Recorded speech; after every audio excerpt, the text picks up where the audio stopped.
was very firm. I like it better. Good evening. This is the March 22nd, 2023 meeting of the Moscow Planning and Zoning Commission. Welcome, everybody. Gina, nice to have you with us. And Sue, nice to have you with us as well. So the first item of business is approval of, this is kind of scary, February 8th, 2023 minutes. Any additions, I have a question. corrections? Yes.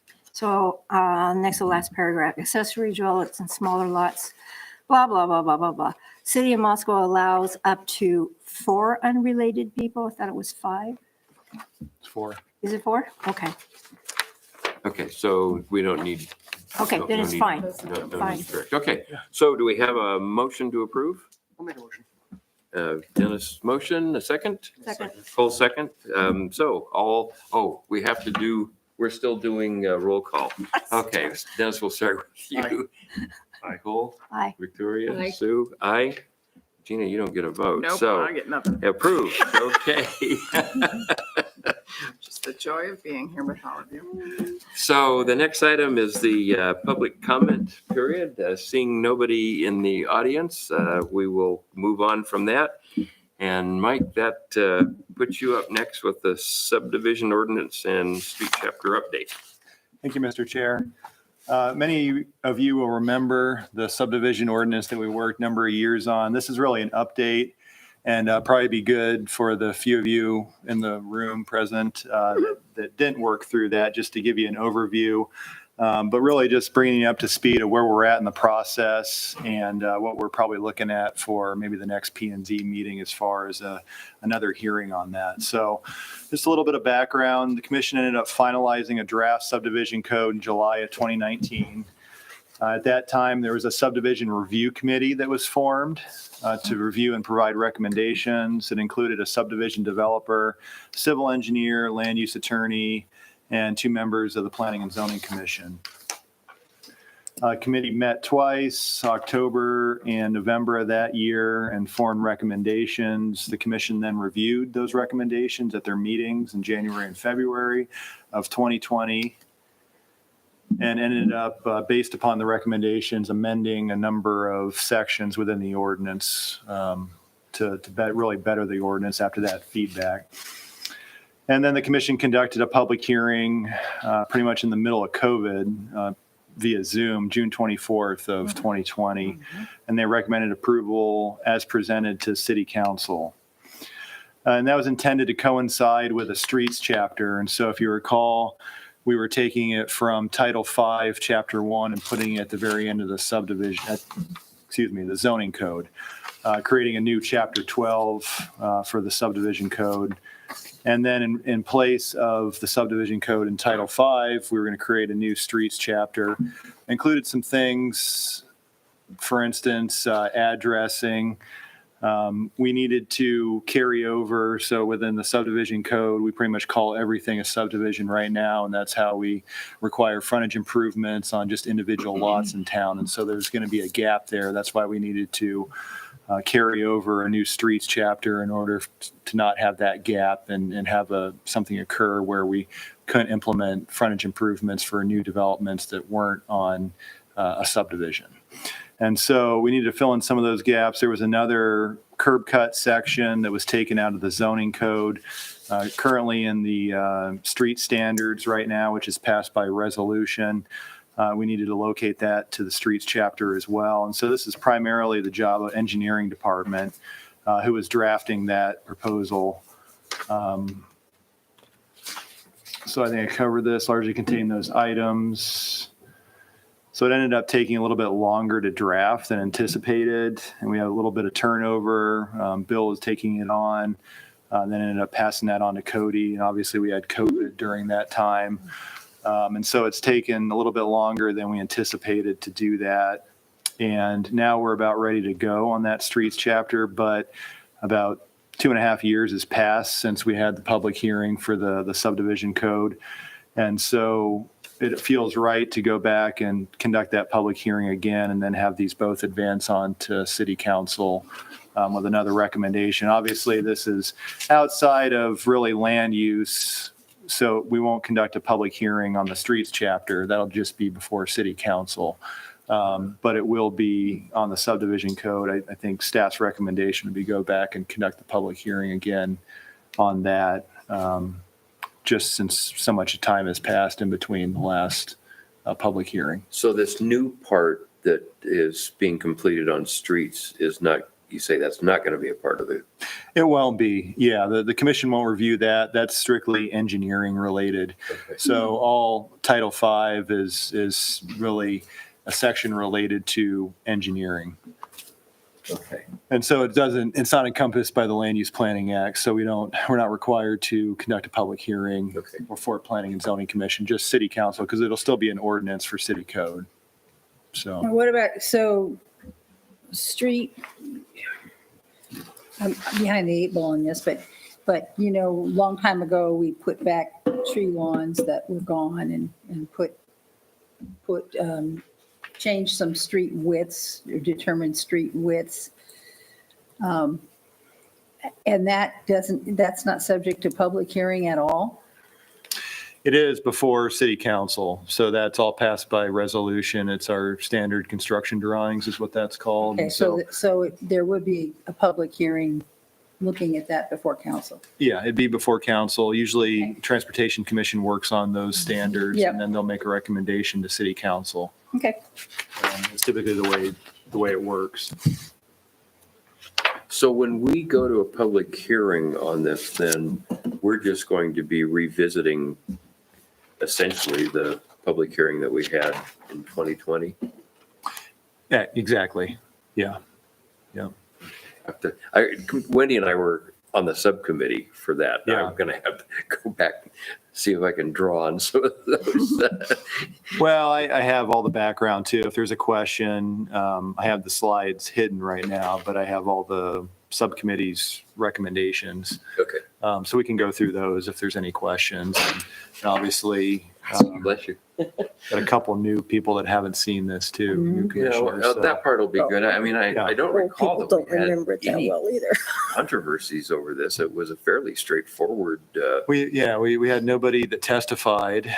But yeah, I think at the end of the subcommittee, we reported back to them and they were happy with the outcome and the changes and everything. Okay. And, I think everything worked out fairly well as far as their recommendations. okay, super. So I'll take a little bit of time just to kind of cover, fill in the gaps of some of the commissioners that haven't been here before. But essentially what we're doing is creating a new subdivision code. It'll include lot line adjustments and lot divisions as well. Currently within the code, we don't have lot lines and lot divisions. We have a process that we follow. These used to be located in a different section of the code that was kind of hidden. It was more or less I think it was the construction regulations and referred to the building official as the primary person taking those forward. And so it's a little bit different of a process, but right now lot line adjustments and lot divisions go to city council and they're reviewed. So it'll go to Public Works Finance Committee and then it'll go on to council. Lot divisions require a public hearing and that's usually at Public Works Finance Committee, but it's kind of a confusing process for a lot of people just because the neighborhood gets notified, everybody within 600 feet. The process isn't really well defined. Everybody comes to the Public Works Finance Committee and gives their public input. And really, they're just giving the public input to 3 out of the 7 council members. So there's a little legal issues that you can see there. And then they make a recommendation on the full council. Typically, I think the mayor entertains public comment during the council meeting, but the way the process works is he doesn't necessarily have to. And so it's a little confusing after people give public input at Public Works Finance Committee of whether or not they're able to do that at the council meeting and whether, they'll be entitled to that. And so it's just created some confusion over the years. And obviously the biggest issue is we don't have it in the code right now. So addressing that and changing the process, lot line adjustments. Really, there's no reason to take those to council if the 2 neighbors agree to move a lot line. If it meets all setback requirements and lot size requirements, then there's really no need to take that through a formal process for approval at council. But if the 2 neighbors don't agree, Well, they wouldn't be submitting a lot line adjustment if they didn't agree. Oh, so You one need- person you need- can't, Consent from two neighbors to submit a lot line adjustment. interesting, okay. So yeah, shifting that to more of an administrative process, just to have staff look at that. Lot divisions will be kind of a similar process, only there'll be public notification as part of that. And I think I have some more detail as to those processes coming up here. And then the subdivision section kind of just goes through the table of contents here, but a lot of the same things we currently have within the subdivision code. So just general statements, saying city approval in the process, parkland dedication, public improvements, preliminary plat process, the standards for approving subdivisions, phasing, what that looks like and how that's allowed, preliminary plat approval, so kind of timeframes as to when those expire, final plat, submittal, review, and approval, and then duration of approval for the final plat, and then development and monumentation agreements, which are part of every subdivision that goes forward, laying out the responsibilities of the city and the applicant. And by state law, you're required to set monumentation within the subdivision. They do allow an agreement that allows you to defer that, and so that's just the mechanism there. And then a section on replatting. So looking at lot line adjustments, provide for a change in location, configuration, alignment of lot lines. Lot line or lot lines common between two or more lots, do not create additional lots. And so the new process would be submittal to the zoning administrator, forwarded on to review, city engineer, fire marshal, and building official. After consideration of all comments received, zoning administrator shall approve as requested, approve with conditions or revisions, or deny the proposed lot division. Is there the ability to appeal a denial? There is, yeah. I think I've got a bullet point here. So zoning administrator shall mail a notice of the decision to the applicant, provide a summary, and then a deadline for submission of an appeal. And then the appeal process is within 15 days. Submit that, and city council will review an appeal. Lot divisions. So this was, I think, one of the changes recommended by the committee. It was, I believe, creating two or more, and the committee recommended the four. So this is currently what we do is 4 or more lots for sale is typically, more than 4, it's a subdivision. 4 or less, it's a lot division process. And so really not a whole lot of change there as far as the number. State code is, this would be consistent with state code. State code is more than 4 as well. But they allow individual municipalities to define their own definition of subdivision. So 4 additional lots for sale, use, development, except when the division includes the extension of a public street right of way. So the request submitted to the zoning administrator, forwarded to review by city engineer, fire marshal, building official. Notice within 600 feet of the property, allows 15 days to submit written comment. And then after consideration of all comments received, administrator shall approve with the conditions or revisions, or deny, similar to the lot line adjustment. And then everybody within 600 feet receives notification of the decision. And then the same kind of appeal process. They can appeal that decision to the city council within 15 days. And then the administrator's decision should not be final until the expiration of the appeal period and submission of record or survey for that. So who is currently the zoning administrator? It typically be me. So it's usually the zoning administrator or designee as defined by the code. I think that community development director, I think it's actually under my position. That would be the zoning administrator. I think we changed that. I'm trying to think of the deputies because we used to have a community development Yeah. director. That was in code, I think, stated as the zoning administrator. But ever since we created the 2 deputy positions, I think that shifted to my responsibility now as the zoning administrator. So yeah, I think it's me. Apparently, we're not getting too many requests. Well, this hasn't been instituted yet, so we'll, yeah.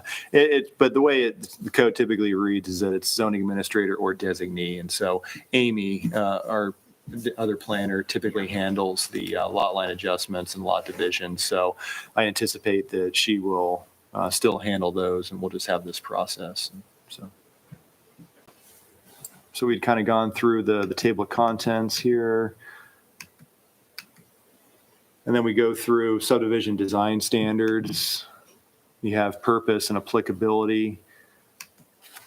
And so those go through subdivision development names. So pretty much listing that every subdivision has to be referred to a name.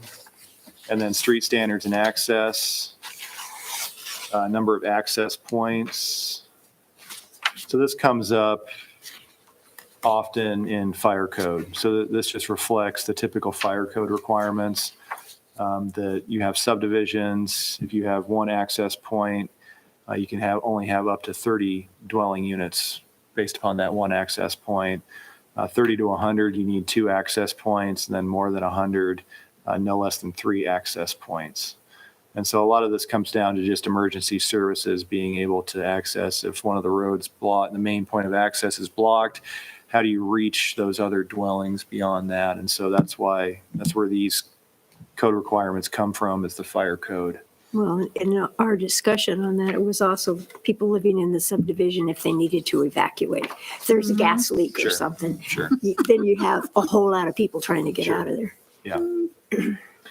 And then we have a bit of a safety valve. So the number of access points could be reduced if demonstrated, but to the city engineer and council that access that is provided, A, is adequate to ensure delivery of city services and emergency response, and provides for safe and efficient traffic circulation.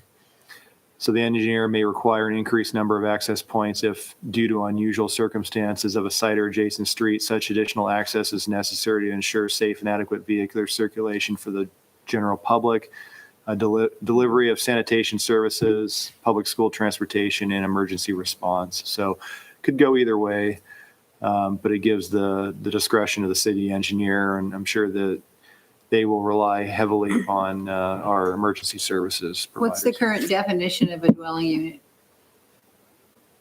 It used to be 800 square feet. It pretty much just one dwelling in which one family lives. Well, I mean, it comes down to the definition of family, but there's not a square Oh. footage Oh, that's. because I thought dwelling units, like if you had an apartment complex, dwelling units doesn't mean like 30 apartments. Yeah, it's an individual unit with complete housekeeping facilities that's separated from all the other units. So there isn't a minimum or maximum square footage except in the building code. Building code will define a minimum square footage. I think it's around 250 square feet that each dwelling unit has to meet. Each dwelling unit has to have certain amenities, such as kitchen facilities and living and.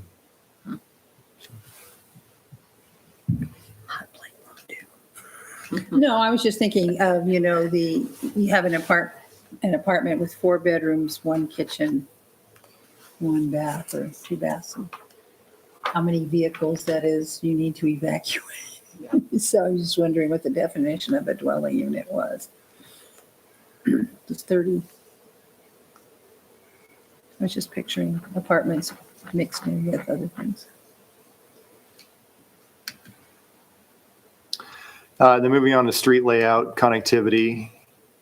So we have a general statement, street alignments. So making sure like intersections, so offset intersections are prohibited just for safety issues. Gated streets prohibited, street connectivity. So this is something new that we'd be introducing here and just making sure that we have connected subdivisions. There's a minimum connectivity index 1.4. And so essentially you're just looking at the number of street links and nodes and dividing those numbers. And so this kind of gives an example. The example on the top of the screen, 14 street links, 9 nodes. The connectivity ratio is 1.56. And then you have kind of an example of subdivision with cul-de-sacs, Not a whole lot of connectivity here. It's 6 street links, 6 nodes, so connectivity ratio is 1, so that doesn't meet the requirement.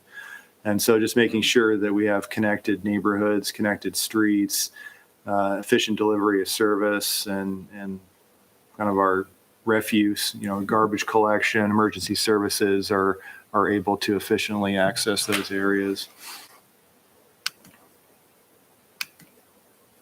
Maximum block length we currently have within the code 660 feet, and I think we're retaining that standard in the proposed draft. Cul-de-sac allowance.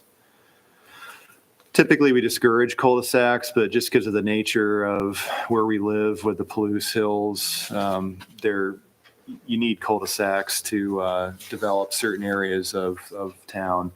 And so they're discouraged. I think in the draft we have them discouraged, but in certain circumstances where there's topographically challenged terrain, then they're allowed in those circumstances. And so really just addressing that in the code. Hey, Mike, I hate to keep asking all these questions, but Oh, you're fine.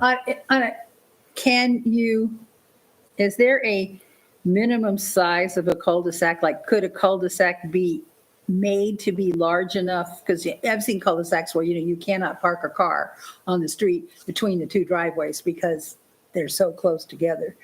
If you had a cul-de-sac that was larger, then there's room. And so I was just wondering. There's a minimum.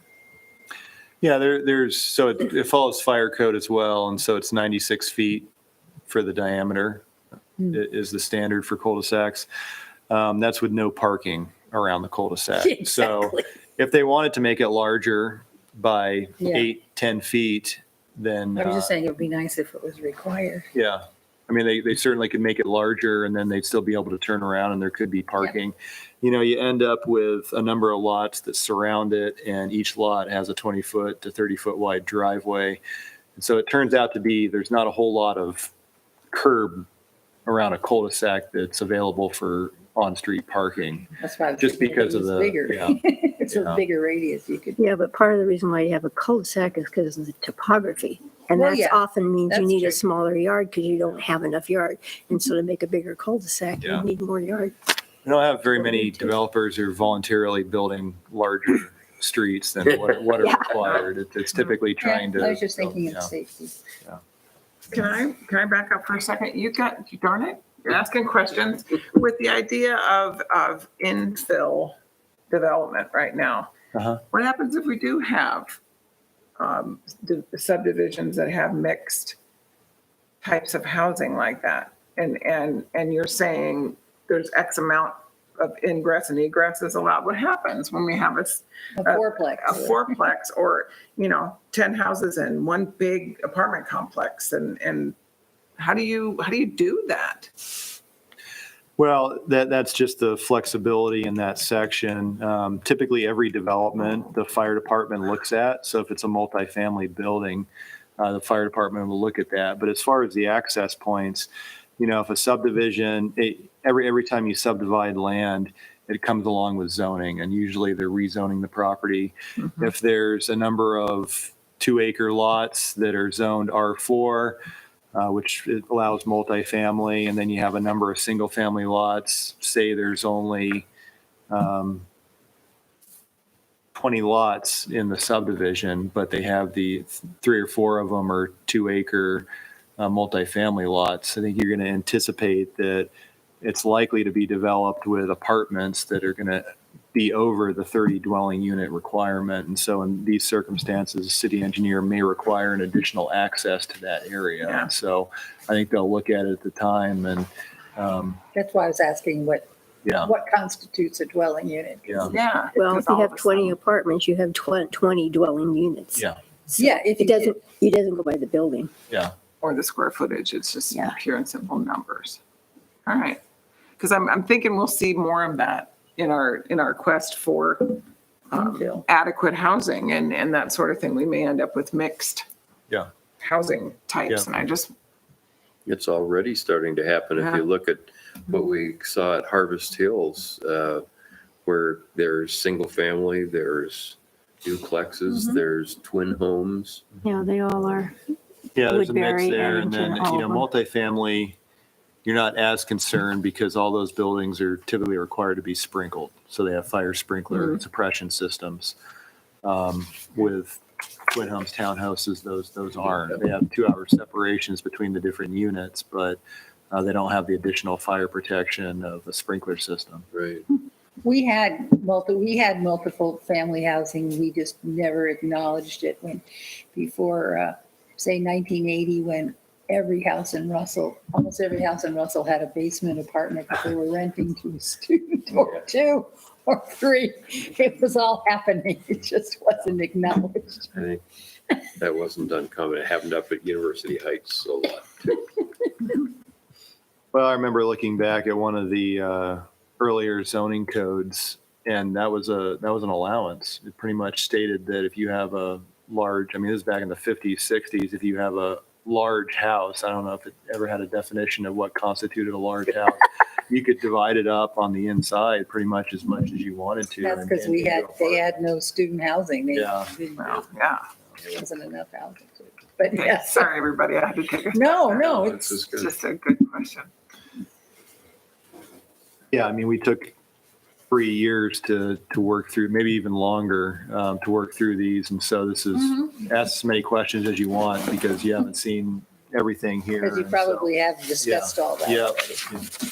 But usually the minutes say, it was discussed. It doesn't say. What was the decision? Oh, there's cul-de-sac for you, Sue. So yeah, this is the language. So we talked about the maximum block length, 660 feet. And then we've been inserting, right now it typically shows up as conditions about if the block exceeds 660 feet, then we want some type of pedestrian bicycle connection through to the other streets in the subdivision. But we're just, instead of, constantly recommending these conditions and having to have city council and P&Z implement these conditions, then it's just better to codify a lot of these requirements. So where it exceeds 660 feet, needs to provide pedestrian bicycle walkway connections in order to mitigate the impact upon pedestrians and cyclists in accordance with the code. So we talk about, typically the intentions to have those located nearby to provide shorter walking distances to like parks, schools, other commercial services within the area. Cul-de-sac allowance, so we talked about this one, maximum cul-de-sac length, 660 feet. So that's the typical block length. Could be approved by the city engineer where there's unique circumstances like topography. And then just stating that all cul-de-sacs shall include pedestrian walkways that provide connections to adjacent streets and neighborhood parks or pedestrian routes. Going through pedestrian walkways, this is really the walkway standards and when those are required. Lots, so kind of talking about the arrangement, lot lines, through lots, how to address those issues, corner lots. So through lots are, example is Herald by the fairgrounds where you have it frontage. I can't recall the street to the north, but all those lots are on the fronting the street to the north, and then the backs of all the lots are on Herald, and you just see the backs. I mean, it doesn't provide very good street profile, or doesn't connect to the street very much when you're just looking at everybody's backyards there. Well, depends if they're back there. Look at Lincoln Street up north of D. That's all. Lincoln backs through to, I can't remember if it's Garfield or behind it, and they're just nice gardens. You don't care if they're just long, skinny lawns. I don't see that as a problem. Corner lots, flagpole lots, so addressing all those issues.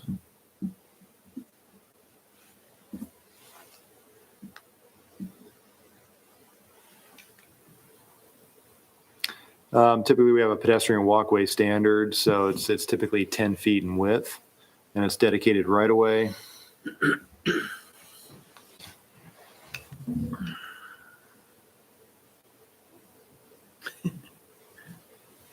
Logical and orderly. Those are good words. Yeah. pretty much shows up with every planning term as logical and orderly development, whether it's a rezone or a subdivision.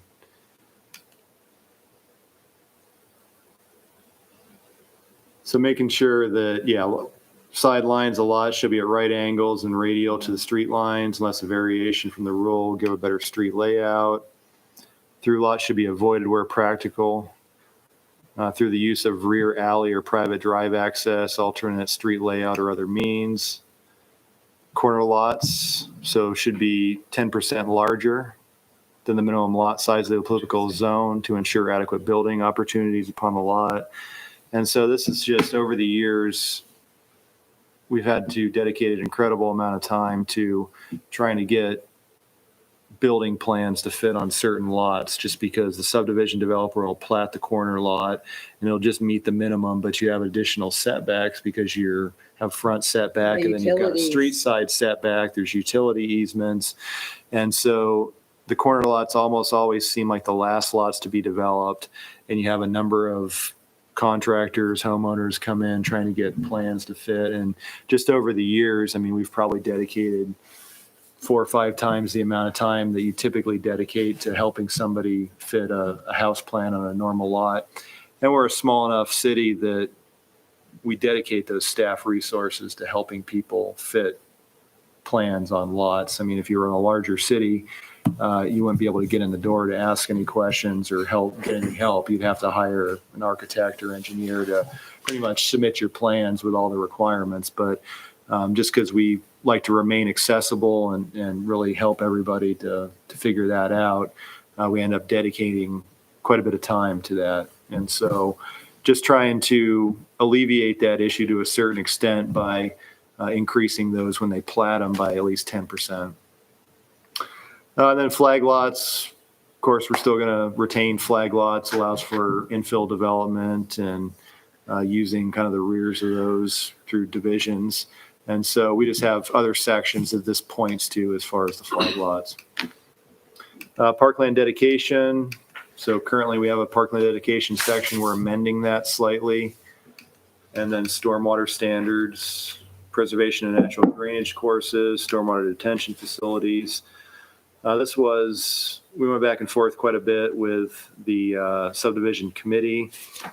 And then at the end, the commission ended up wanting to insert commercial zoning districts back in. So right now, we require parkland dedication for commercial zoning districts.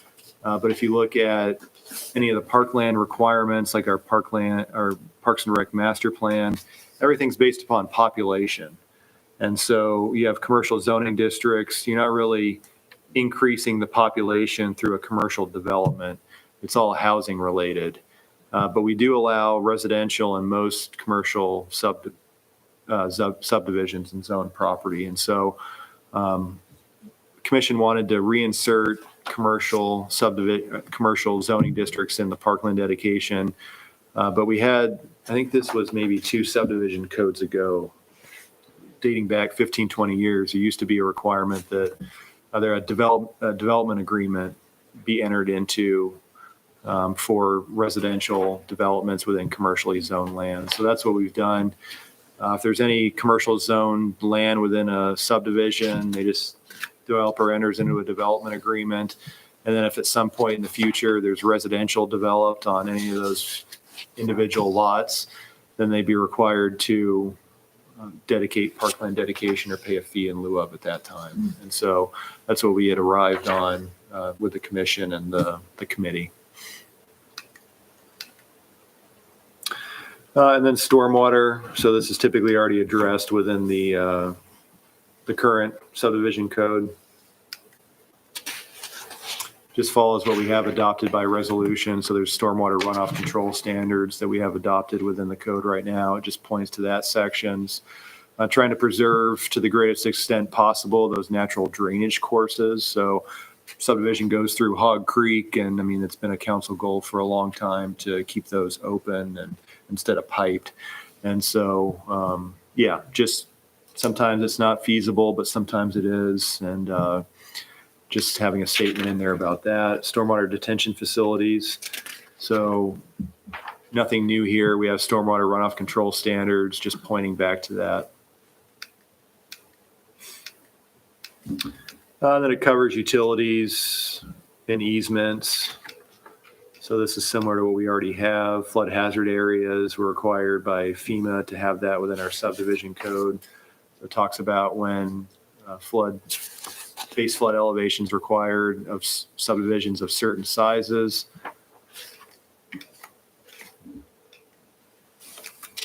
And then improvement requirements. So all infrastructure required to be installed can go through phasing, but prior to any building permits, all the infrastructure is required to be constructed.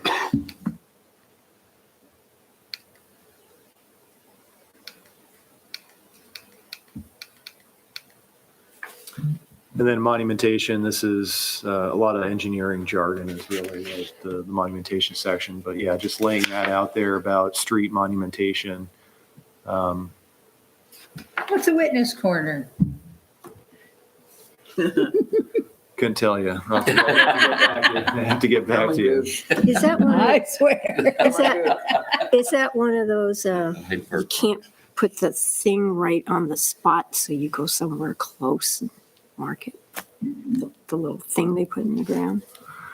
That sounds like the National Geographic. Yeah. Poster monument used especially by surveyors as a reference point for the location of an inaccessible. Here we go. Yeah, Okay, so now it doesn't work. I So remember the it, section yeah. says, in the Oh, event an interior monument cannot be placed at the location shown on the plat, the professional land surveyor shall place a witness corner or reference monument and shall file a record of survey as provided That's to good. show the location of any witness corner or reference monument in relation to the platted location of the corner. Okay.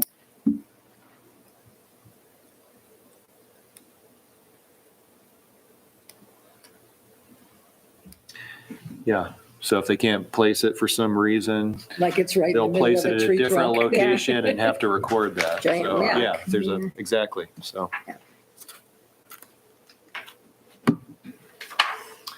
And then some of the other changes within the zoning code. So we went through and some other sections we were taking out require, so bulk emplacements regulation table. This is where all of our minimum lot size, minimum lot width, setback requirements, exceptions come into play. We had taken out a section regarding frontage on a public street other than alley. And so we're not changing anything here. We're just merely adding this additional section outlined in red there in the bulk emplacements regulation table.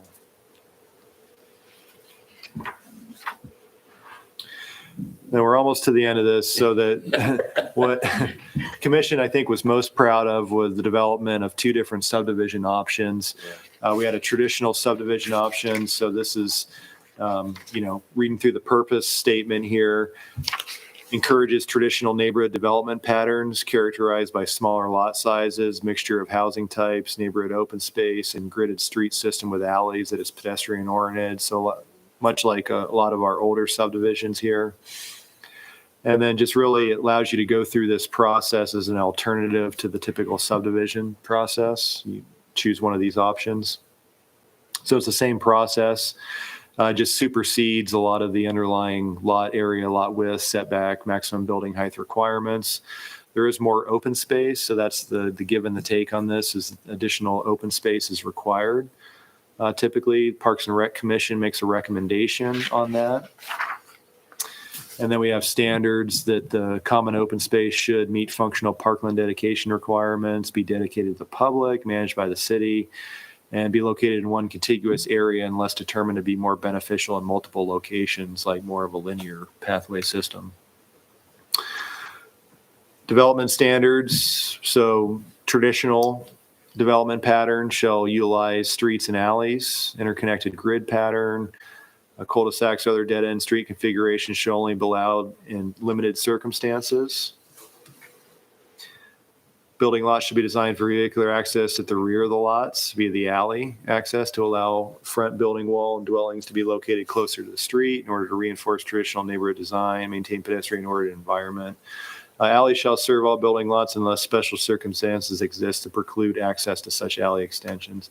And then we've got the, similar to what we just looked at, the bulk and dimensional standards table, which is specific to the traditional subdivision section. So you can see the minimum development size is 5 acres, minimum lot area. So these are quite a bit less than the typical zone. So R1, for instance, is minimum lot size is 9,600 square feet. So this would allow 5,500 for R1. R4, for instance, is 5,000 square feet for the minimum lot size. This would allow 2,500. So typically taking off around 30 to 40% of the standard lot size and allowing much smaller lots. As well as the width. So those have been reduced by about 20 feet on each one, 20 to 30 feet. And then setbacks have been reduced as well. And then the open space obviously is a little bit higher than you typically see for an open space requirement. And then we've got a maximum net density and a building height, which is similar to what we already have.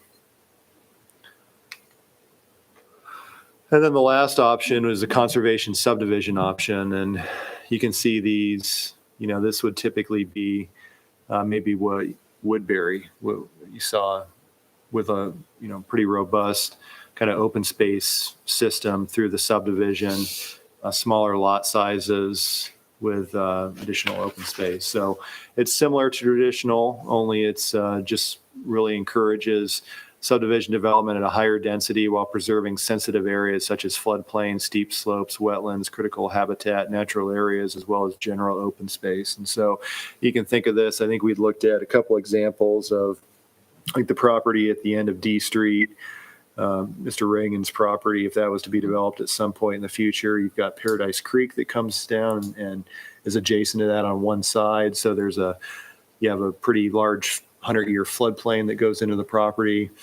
So we could, whereas where all possible, we try to remove structures from the 100-year floodplain. In this circumstance, they'd be able to dedicate the riparian area with a 100-year floodplain to open space and then get a lot higher of a density in the other areas than they would typically be able to get.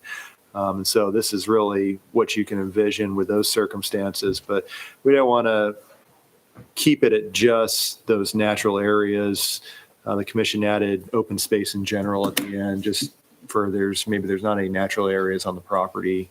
And they just want to preserve open space for the subdivision. And so that's kind of the idea here, but similar common open space language is what existed with the traditional subdivision section, only at the very end.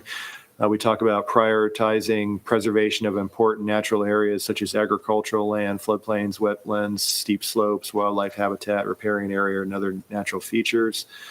However, in the event there are no natural areas identified upon the property, the utilization of the conservation subdivision for preservation of open space in accordance with the design standards may still be permitted. So still leaving the door open. And then the bulk and dimensional table, so similar to the traditional. So minimum lot size, minimum development size, 5 acres. And then we've got a lot less of a requirement for a lot area, lot width, setback requirements, and increased open space to what you saw in the traditional option. So that's suburban residential. Okay. So the traditional, we didn't really envision that as being utilized in suburban residential. Suburban residential is more of the 1 acre lots at the edge of town. And so the minimum lot size is 1 acre. And so we've pretty much cut that in half if somebody wants to do a conservation subdivision. Instead of 43,560, it's 22,000. So pretty much cut that in half on that zone. So yeah, pretty much sums up the presentation. If certainly go back and talk about anything you want to talk about, but It's kind of interesting to go back and revisit this because it's been 3 years. Actually, as you said, we worked on it for almost 3 years. yeah, I think So- off and on even before that. I mean, it Yeah. seemed like it was on the horizon even even when Bill was still, running Planning and Zoning Commission, before I stepped in. So yeah, long time coming. Yeah. So I see parkland dedication for central business is 12%. Yeah, it'd be a commercial subdivision, so. Oh, if it was a subdivision. If there's a subdivision in central business, which I don't think there's any, I don't think we have an issue with that anytime soon. I was just wondering where the heck you're gonna put the, I don't even want to bring it up. well, I just wondered why it was even, yeah, in there. Well, Friendship Square, I mean, Oh. Don't bring up Third Street Bridge either. Thank you very much. So Mike, you'll essentially represent this at the public hearing.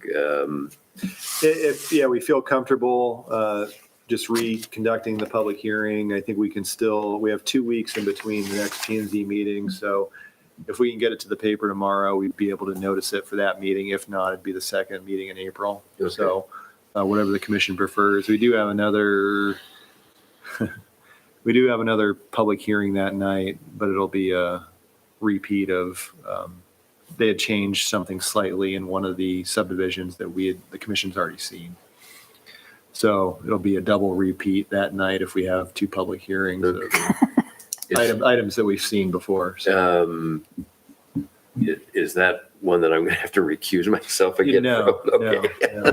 No, fortunately not. Okay. Well, I mean, if it's not gonna be, having 2 in one night, we're already up there, so why not? And this will go pretty quickly. I You mean, said we didn't have anybody last time at No. public hearing? I don't think we did. Okay. So Cole and Sue are new since we did this, but all the rest of us, I think So I wouldn't expect a packed house. I don't So think so. a subdivision, the definition of a subdivision is subdivision of land. Yeah, it's going to be more than 4 or more. more than 4. But it's a subdivision of land. Correct. As opposed to, I was looking at Matt Becker's building where it went from Martin's Tire, which was 1 story, to now 4 stories. And I just was wondering. But he's got 12% of parkland in the middle of things. I was just trying to imagine. Yeah, this is fee simple ownership. So Okay. it's division of land. Okay. Not a condo that pretty much divides airspace. Okay. Okay, well, whichever way it works out, I mean, if Jennifer can get it in the paper tomorrow, I mean, that's, Cross it off. yeah, we'll get that. Now, here we thought it was already done.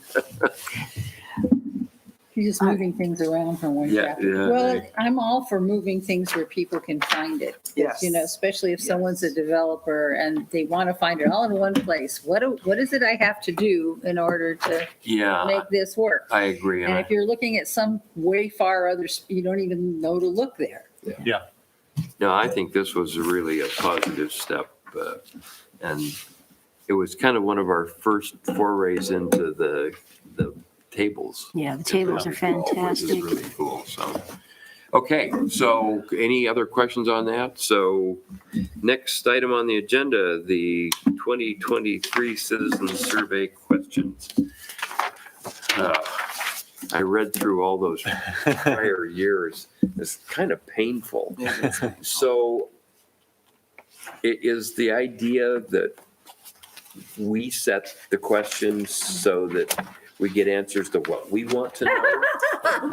Or, That's typically, can. usually it's ranged, but typically I think the commission's idea is that you have maybe a code amendment or a project that you're working on, like, for instance, like ADUs. When we were looking at implementing ADUs and allowing those through the city, we wanted to gather some information about what people thought of ADUs, whether or not you had any issue with people in your neighborhood having an ADU. There's 2 questions in there, like pretty much garnering input as far as whether you'd have any issue with, people in your neighborhood having an ADU. And then there was a question about whether or not you would do an ADU yourself if it was available. And so based upon that information, we ended up, moving forward with a code amendment on ADUs. And it's really beneficial to show what the community's support is of certain topics. So we can go through those real quick, but One of the things that's troubling to me about this is that for a lot of the questions, given the range of percentages, you can't glean any usable information out of it. You end up, half the people are this way and half the people are that way. So what do you do with that? So I guess that's just the nature of the beast, but And part of it is how many people that you send the survey out to, what's the percentage of return? well, I don't think it was very high this Yeah, last. if only It's like increasing. 15, 16% of people respond, then Yeah. the information really isn't. Well, but they put it's statistically valid. So Just- yeah, sure. based Sure. upon the number that gets sent out, it's 1,200 typically. Their rates, even though it may have been, receding, it's still statistically valid. What I find interesting is sometimes in a survey, they're all for mixed neighborhoods. And then when we have hearings, of course, it's the people who don't like it that come. But then you get the exact opposite reaction at a hearing. But it's not everybody comes. It's always the ones who don't like something that are going to come. Well, I think one of the issues in the past was, through the history here, we've really every 2 years, we had the citizen survey and you had all the city demographic questions and then you had commission questions. And so it was just getting really large. But the commission questions, you only had one or two that were permitted. And so you're really not able to ask, just to dive down into like a more of a 4 or 5 part question about, you're asking one thing and then trying to ferret out what the exact intention is and some of that information that you're talking about, Rob. But one of the nice things, we saw that with the ADU questions, was that they're all coded. So we know where they're being sent, what portion of town. So there's 4 or 5 sectors of town that get coded every time they get sent out. And so we get all the respondents back, and it's not individually pointing out specific households. It's just whether or not the survey was from this particular sector. And so it was really interesting to see the data once you mapped it out for the ADUs, just to be able to see the part of support town was support interested in for doing that? ADUs in certain areas. And so, it followed what you would typically see in older neighborhoods that have probably better opportunities for ADUs. It was more, supportive in those areas. But it's interesting, over the years with ADUs, we've seen just as many, I think, in the newer subdivisions that we've seen in the old areas of town. Very different. Usually they're in larger undeveloped basements that they develop a portion for an ADU in the newer subdivisions, and whereas the older ones are typically above a garage off the alley or, so. Is there a, my daughter is facing this thing in California where they haven't put any limits on the ADU in terms of height. And so in an older she's in a 1940 subdivision, this guy put in an ADU behind a little small kind of craftsman house that was higher than the house and Yeah, there's just almost bigger, almost more square feet than the house. And it, kind of blocked everybody's air around, overshadowed all the other neighborhood houses. So that made her I love ADUs, but anyway. So is there a limit to height on those? Can it be higher than that built house that's there? Well, every zone has a height restriction, and so Right, it but can't, let's can't say be the any higher. house isn't 35 feet high and you want to put an ADU, can it be higher? Can it It can be be higher than the house that's there? Yeah. It's good. It could be high. Yeah, it can be. It's pretty much allowed to be as high as what the zone would allow. So it doesn't relate But if to the what the height house had is. multiple stories, you'd probably run into a square footage. Yeah, then you wouldn't be an issue, ADU because You're anymore. still, what, 600 square feet, Yep. right? 600 square feet. So- So it can't be too high. Well, I would think that You that. can't be 10 potentially feet by could- 60 feet. Yeah.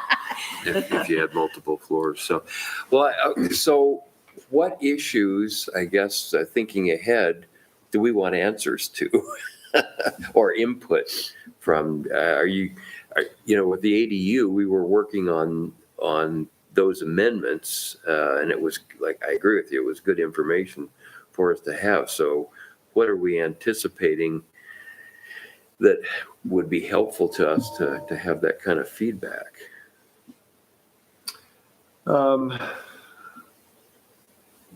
I don't know that we have identified, any immediate kind of larger amendments. What I was planning on doing tonight is kind of just briefly going through all the questions that we've had, and then just having everybody go home and think about maybe some topics or questions Okay. that we'd be able to see. So we're not looking to Craft develop them. those questions tonight then? No, we have, so typically what's happened in the past is we've only had 1 or 2 meetings to try to develop those questions, and it's always felt rushed. But Yeah, this year they've given us quite a bit of time. So okay. the questions actually aren't due until August, Oh, but I wanted to get a head start on it so we Great. weren't up against the clock. And Yeah. I know in the past it's taken some time to try Okay. to develop those questions. yeah. Do Okay. you see the city limits extending much farther south once the new highway comes in? Because I'm assuming old 95 is going to be developed more because it would not be so much traffic.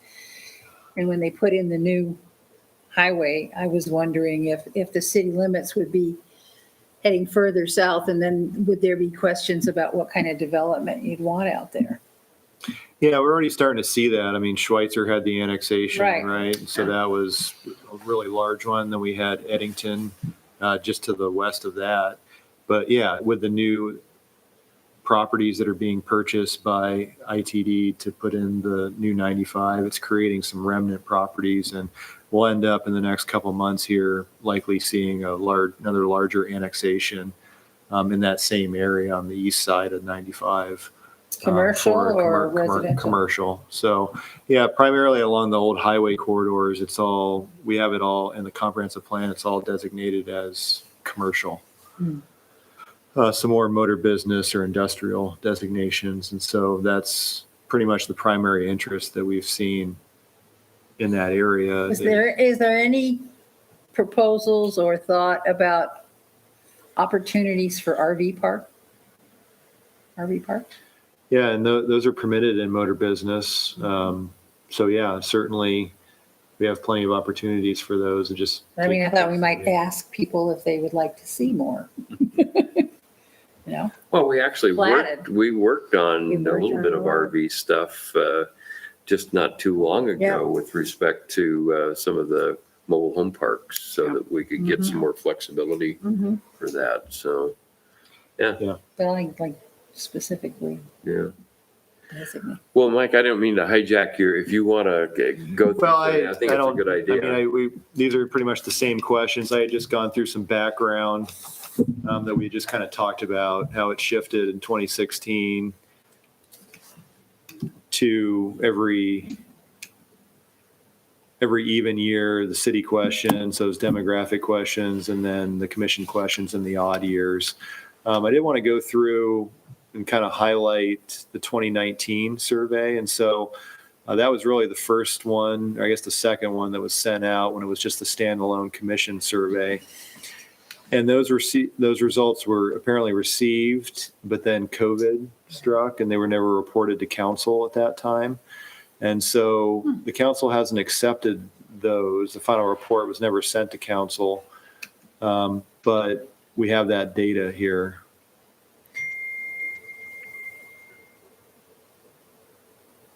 But I can just flip through these, and if we Sure, want yeah. to, stop and talk about it a little bit more, we can.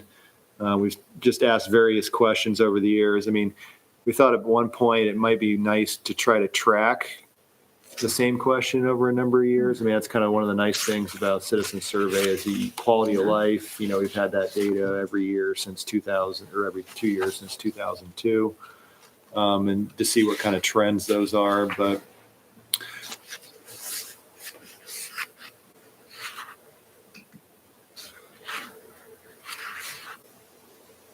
off-street comes down to off-street parking. For God's sake. Constructed downtown. So obviously, see, I don't think we need still opinions still on an that. issue. Obvious.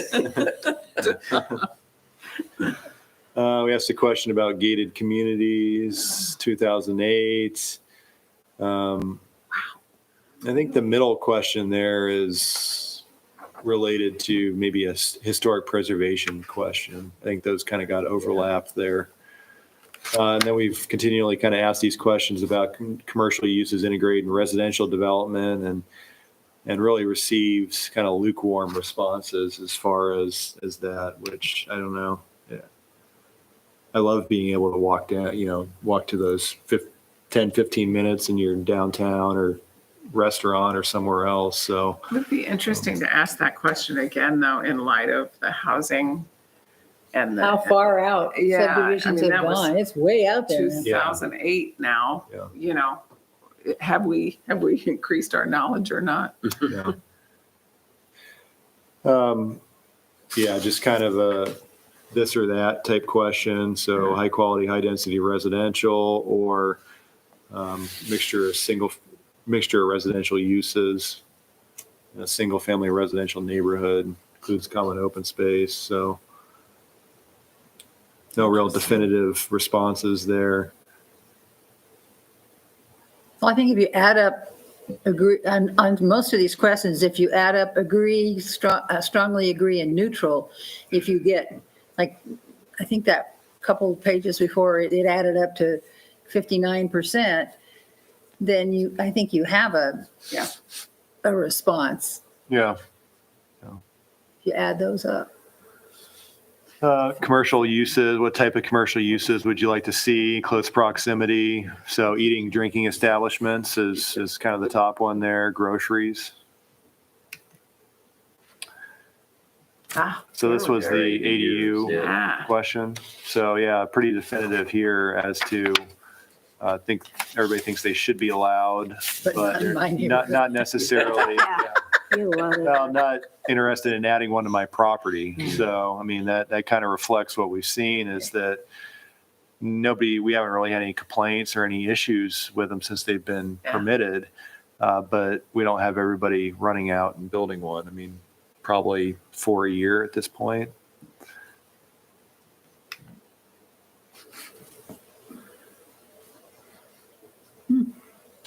So we had a climate change question in 2014.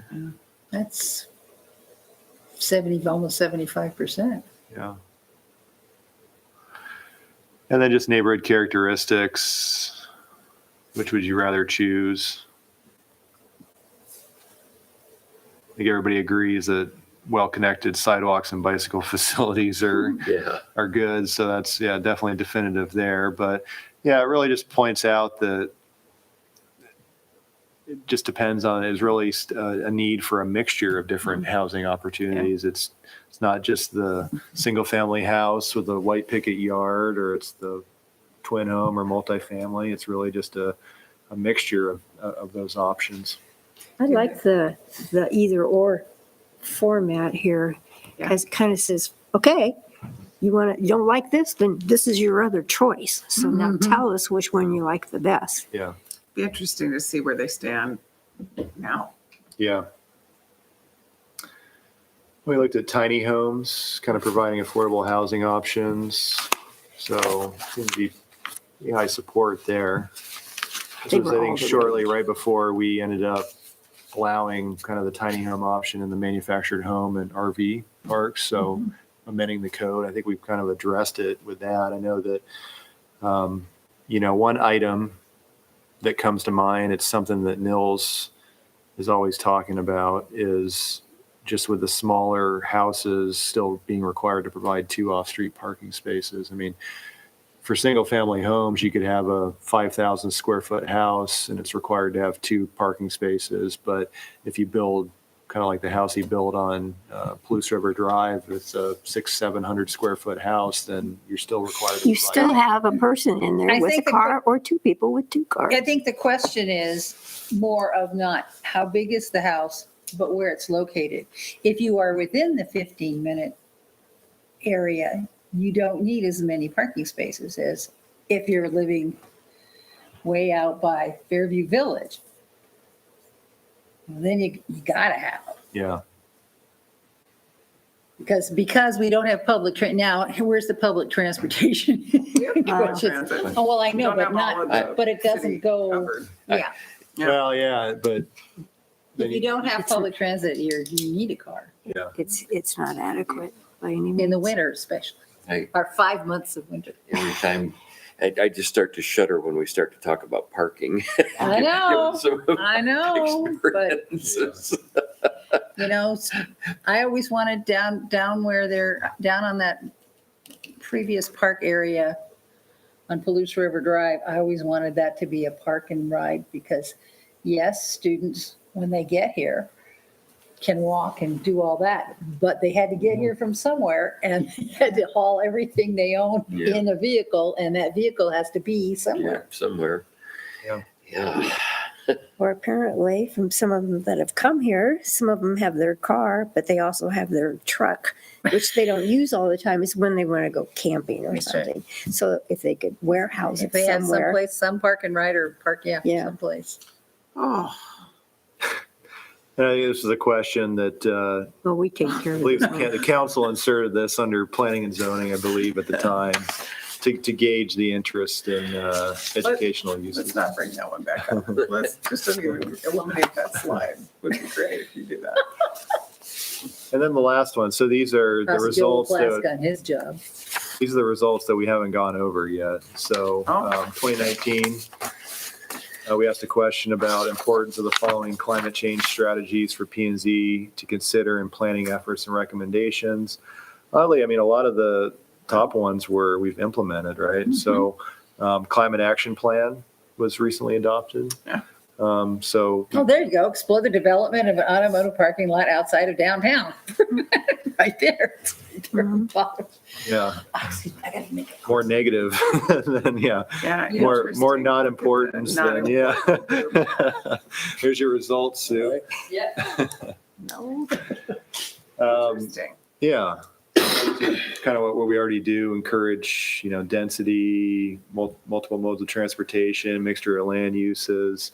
Then a question about requiring electric car and or e-bike charging stations for large residential commercial developments.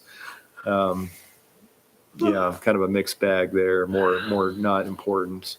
I think the issue there is you start to run into additional cost. I mean, we have such an Yeah. issue with housing costs, and every additional expense just drives up, the housing costs even more. So we asked, so this is kind of a similar question to what we asked back in, I think, 2004. And so that was, I actually added that there was really one line here that you could actually follow. So please identify the importance of following neighborhood characteristics, mixture, small lot sizes with more neighborhood open space. Interesting. Then neighborhoods with narrower streets and alleys. Look at the Yeah, not important. Not important. Wow. That's, It's kind of, yeah, Yeah. maybe not thinking about like the maintenance costs through the Well, they don't years think and about it. Exactly. what that, incurring those. Yeah, once again, the restaurant 5-10 minute walk Yeah. it shows up as pretty unimportant. Sure. But yeah, look at 2004. Oh, interesting. So I think we were trying to look at smaller lot sizes with more neighborhood open space. Not so much for me, huh?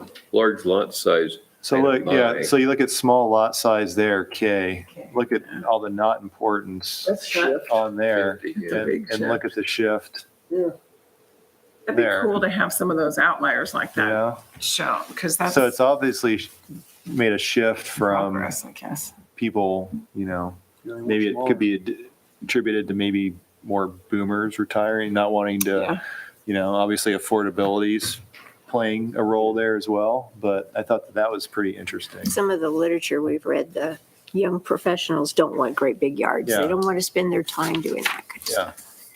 Yeah. Are we still increasing retirees? Is that what our population is leaning towards now? Do you know that? Yeah. Yeah. That's in keeping then. Interesting. I'm glad we have some time to think about it, but I'm kind of liking the idea of revisiting question to see what changes, just like we were looking at. Yeah, Small lot. yeah. So we'll, So maybe Yes. just, we've got some time. Yeah. It's not a rush, so it'd probably be good just to give it some thought. We could come back and no, I think that's a I good idea. think senior housing keeps coming up too. Okay, great. So do you want to put that on the agenda for maybe a couple meetings down Sure. the road? yeah, we could do that. During one of our not public hearings, so, okay. All right, so thanks, Mike. On to the next question, buffer yard requirements update. This is the one that we talked about on Monday. Yeah, I'm excited about this. I was telling the council in my reports we were going to talk about this. Oh, yeah. Yeah, I'll keep this short. I don't have much of an update other than I've made some progress on just updating these images here. And so that's kind of the transition between those two. Way better. So just making them a lot more legible. We used to have, right now you look at between A, B, and C, it goes and the width varies. So 12 feet to 14 feet to 16 feet, but then there's the sub bullet there, the line underneath that talks about they could all be reduced to 10 feet where irrigation is installed. Well, I mean, they're required to be maintained and the plantings are required to be replaced if they die. So why does it matter if they have an irrigation system? Yeah. As long as a lot of like the xeriscaping, as long as they're, I'd like to see irrigation on our street trees because like our downtown street trees are all dying because they fixed all the sewer and water lines that used to have leaks. yeah. And to have those plantings and no way of watering them, I mean, irrigation systems are efficient. I'm They not are, talking about yeah, the wide Yeah, spray and, things. and all these typically have drip irrigation systems. So any new development that's required to do one of these. But what I'm saying is there shouldn't be a reduction in width based upon an irrigation system Right. in there. I mean, Oh, right. what does Still need what does the the width have to do with the irrigation system? So, Right, I see. So I've just kind of unified this and it's 10 feet all around because everybody just puts in the 10 feet because it takes up area, right? You have Mhm. a lot, Is, you have the landscape buffer. You don't want to put in a 16-foot buffer because that's at that point in time an eighth of your lot maybe. So simplifying that, taking out the irrigation requirement. is there a way to, I don't know, bullet or something that says that we want to encourage swyscaping? We can include that in I think the heart of the text. Okay. I think we've Because done- I want it highlighted so We've done that something people think similar about in the doing that. landscaping for parking lots. So, I mean, we could certainly do that in the text portion of the buffer yard. So, Way And we'll- better pictures. and we'll hope to get to that next time. I mainly just have been focusing on trying to update these pictures. And so I think we've got this about where we need to be. And then this is the current matrix. And so I'm just updating that. We had one or two zones that were added. I mean, right now we've got, this is blank for some reason. I don't know why that's blank. So just correcting that and then filling in some of the gaps. Urban mixed commercial UMC zone is a new zone since we haven't updated this matrix for a number of years. So just going through and making sure that the different buffer requirements for each zone makes sense, and then adding in those other ones. And so we'll go with some different styles to see what we're able to read better, shading different every other line. We've done that in the past with our use tables. So I'll play around with some styles here, but yeah, this is really the progress we've made. So hopefully in the next meeting or two, kind of get some different options, and then we'll get some amendments to the text portion, and we can go forward with that. Great, okay. Super, thanks, Mike. So Joel isn't here, so we won't have a Transportation Commission report.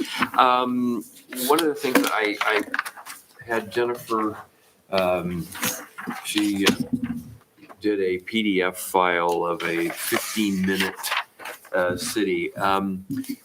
Read it at your leisure. I don't want to talk about it tonight. It's an article from the Washington Post, and when you read articles that are written primarily that are discussing large suburban areas, Moscow actually is a 15-minute neighborhood in a weird way. But I just kind of want to talk about it. And so, Jennifer, for the people that didn't make it tonight, could you email that out to them? And then let's put it on the agenda for how many public hearings do we have next meeting?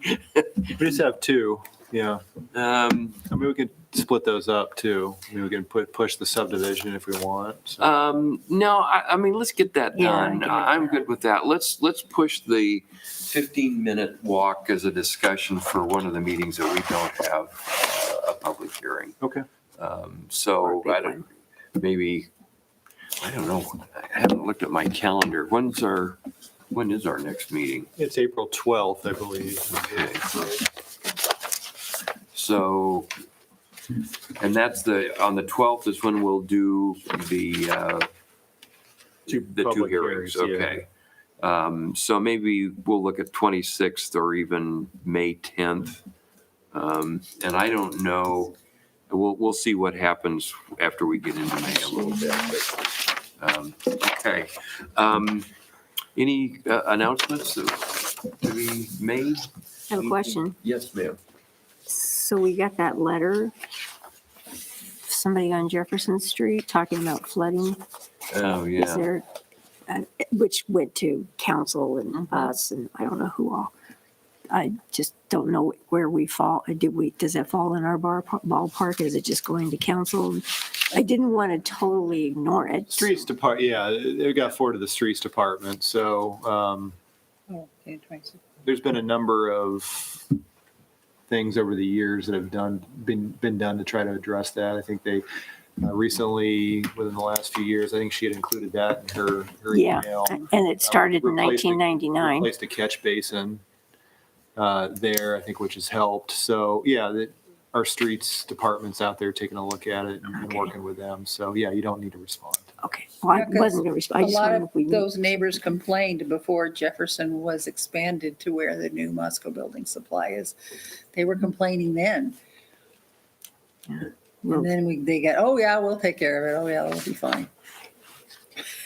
And you, Victoria, The developer said that. you sent out your TED Talk to I just, everybody. no, I just sent it to, I just sent it to you. I picked one person from a couple of different. Okay, I haven't So, looked at it yet, but I I sent it will. to Sandra and figured if it was of interest, she'd pass it on. I sent it to you. Yeah, I sent it to Steve because it's a standalone. I halfway remember it now. but yeah, I'll, it was the Oslo yeah, walkability. we'll look at that and then we'll get it. Yeah, I didn't presume everybody Right. in the world wanted it. I just picked somebody from the groups that I thought would be interested. A couple of other quick things. Council seemed to be, and the mayor seemed to be really interested in resurrecting these joint meetings. So Yes. I would like to move forward on that. And it occurred to me after I saw Tina's response to your email that we had them in for a joint presentation. It was actually Zoom, but I wouldn't mind, The Climate Action Group. I wouldn't mind getting together with them at some point in time. I'd like to get water back on the agenda. So maybe you could talk with Tyler and if you're Yeah. available. I am, but PPAC is in a state of flux at the moment. Oh, They've just lost their executive oh director. dear. So if there's one we'd rather meet before then, I'm going to guess that Subject. Climate Action Working Group, which is out of Sustainable Environment, they kind of came to a culmination with the Climate Action Plan, not necessarily not going hard forward until they get some kind of direction. They're not dropping it, they're still looking at things. And so they're kind of regrouping and seeing, okay, what's our next phase and then of course the council just decides that you want them to do something. But so they're kind of regrouping right now. Okay, so maybe the priority is to work on this joint council commission meeting, and then we'll back into a couple of these other things. I want to keep them on the table so that I know that PPAC is talking about another director okay, relatively soon. So as soon as that person gets on board, I will okay, keep you guys in the okay, loop for super. sure. We'll that probably wouldn't be a bad idea. Didn't we talk about area of city impact at 1.2? Is county, talking with the county? with Oh, that? that's right. We brought that up, that's too. right. We did, thank you. We did. We brought it up. going to get together with them as well. I keep throwing these things out at you, but I mean, to me, the first priority is with council. I agree. And then, yeah, I think that's another, Yeah. we'll see how long it takes us to get the water and the climate change thing. So maybe another thing would be the city impact with the county if we want to have a joint meeting. So, okay. And as you brought up, we're having more rezonings coming up because we're at the edge. Yeah. You know, and they're- Much are. Yeah, for sure. Okay, anything else for the good of the order? Cole, Dennis? Nope, good. Okay, all right. We'll declare the meeting adjourned. Thank you very much, everybody.